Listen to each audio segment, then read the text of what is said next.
I'll be brief.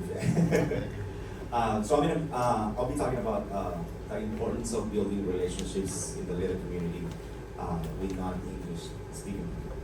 Si yo hiciera todo este panel en español completamente, sin ninguna palabra en inglés, ¿cuántas personas entenderían lo que dije? How many of you guys left like clueless? Yes.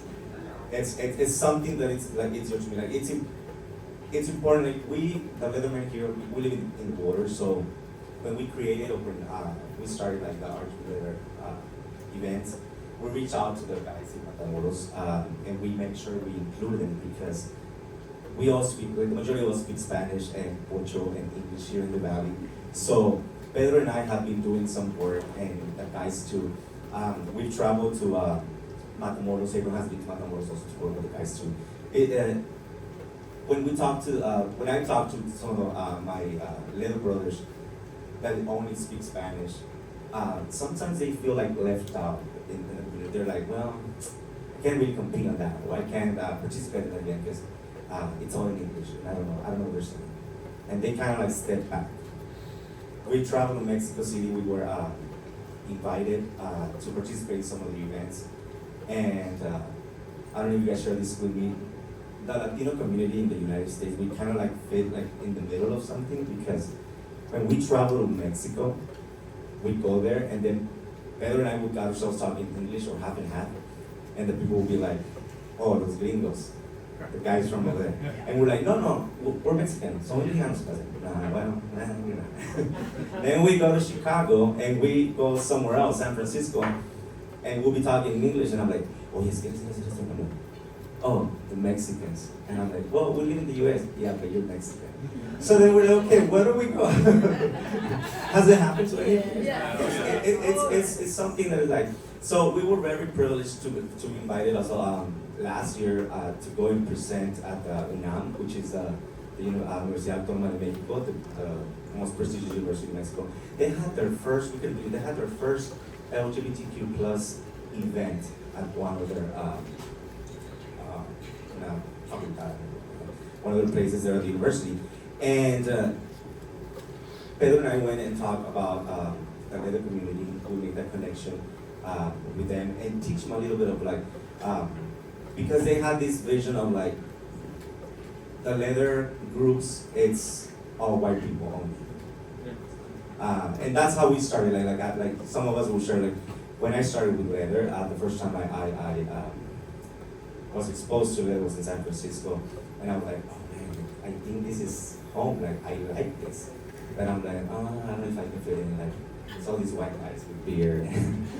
I'm morenito, but then little by little, like I'm like, hey, we the Latino community, like we also need to be present in the community, and we also need to speak our language and bring other people in.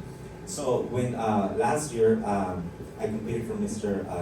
International Mr. Leather with Lewis. He was actually number one, and I was number two.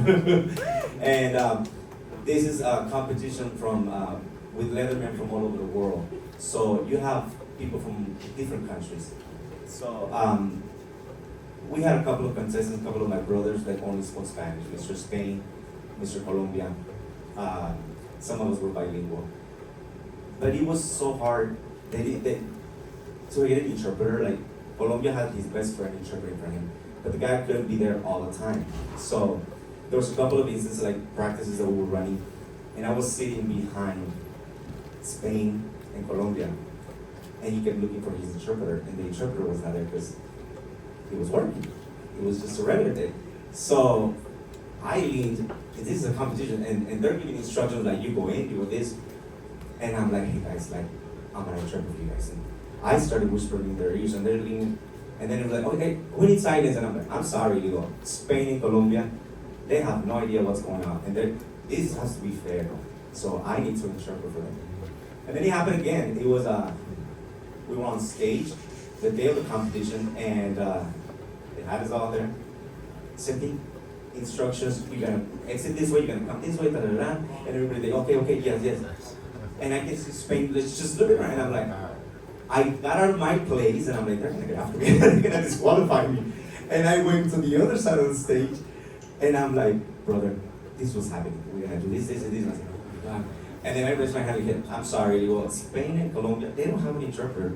I need to step up. I speak Spanish. So when you hear someone speaking your same language, I don't know when you travel and you notice like any other country that you're speaking English or whatever the country.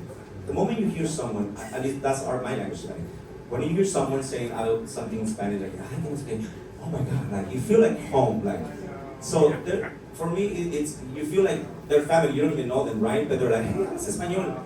So for me, it's so important to build that bridge with our communities, like with, especially here in border and Mexico City and Colombia. We got invited to go also and share some of the ideas. But it's so important to speak your language, not only Spanish, but there's also people like from Brazil, from Italy, that they would like feel left out because they understood only half of the things. So for me, that's something that is so important, hablar español y incluir a la gente, porque se sienten parte de. It's an inclusion, like we talk about inclusion all the time, but we never talk about like, hey, what about through language? The moment you hear Spanish, I'm like, oh, I can talk to that person. He understands what I'm saying.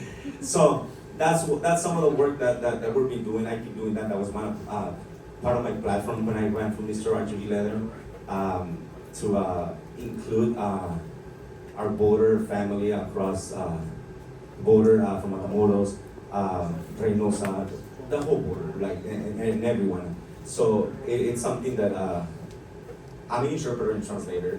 So English is my second language. So for me, it's so important that to create that bridge and that connection with people through language. So that's what I have, Louis. Awesome.